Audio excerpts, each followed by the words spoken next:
Assalamu alaikum. Ne rendez pas le mariage difficile. L'un des nombreux problèmes auxquels nous sommes confrontés aujourd'hui est celui du mariage. Surtout quand on est un jeune homme ou une jeune femme qui essaye de se marier. Cela ressemble presque à une mission impossible.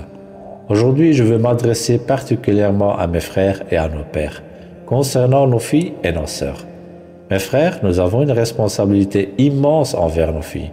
Cette responsabilité ne se limite pas à les nourrir, à leur fournir un toit ou à veiller sur elles.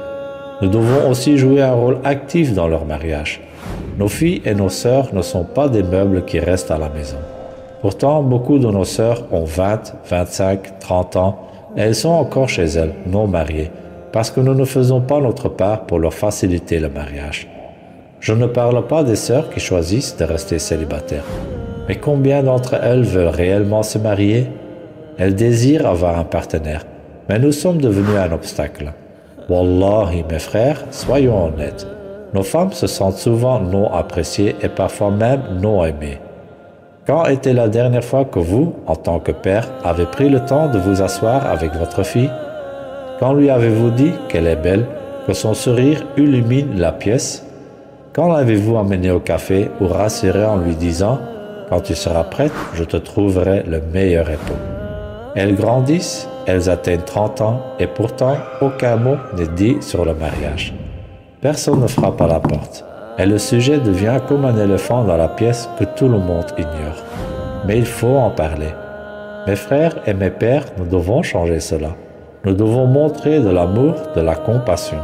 Souriez à vos filles, montrez-leur que vous êtes présents, que vous pensez à elles et rassurez-les. Et lorsqu'un prétendant se présente pour demander la main de votre fille, ne rendez pas cela impossible. Nous devons arrêter de vivre dans un monde imaginaire. Nous devons comprendre la réalité dans laquelle nous vivons. Aujourd'hui, le zina est facile et omniprésent. Forniquer est devenu simple et se marier est devenu une montagne infranchissable. C'est contraire à la sunna. Regardez les conseils de notre bien-aimé prophète Mohammed sallallahu alayhi wa sallam. Il a dit, si un homme vient à vous avec sa religion et de bonnes manières, alors mariez-lui vos filles. Pourquoi a-t-il mentionné la religion et les bonnes manières? Parce que les fruits de la religion, ce sont les bonnes manières. Alors si quelqu'un vient à vous, qu'il est pieux, qu'il prie, qu'il jeûne, et qu'il a un bon comportement, qu'il est poli, patient, aimant et respectueux, donnez-lui votre fille en mariage. Ne rendez pas cela compliqué. Sinon, vous ouvrez la porte à la fitna. Combien de fois avons-nous vu des jeunes frères pieux, avec de belles qualités, rejetés parce qu'ils n'ont pas une voiture flambant neuve, ou parce qu'ils ne possèdent pas une maison, ou parce qu'ils ne gagnent pas des milliers d'euros par semaine?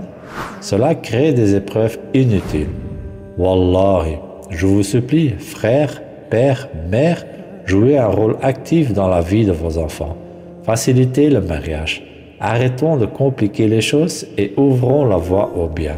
Voilà mes frères et mes sœurs, j'espère que ce petit conseil vous est bénéfique. Je vous remercie d'avoir regardé. Assalamu alaikum wa rahmatullahi wa barakatuh.